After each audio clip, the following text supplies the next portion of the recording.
Hello guys, in this video I will show you how to transfer money from PayPal to GCash instantly in 2025. So let's begin with the step-by-step process first.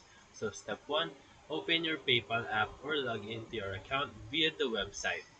Make sure that your balance is available for transfer. Step 2, open your GCash app and tap on Cash In. From the list of options, select PayPal. Step 3. Link your PayPal account to your GCash if you haven't already.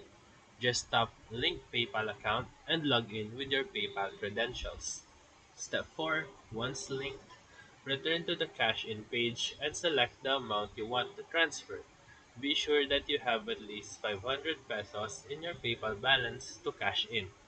Step 5. Confirm the transfer. The funds should reflect in your GCash wallet within a few minutes.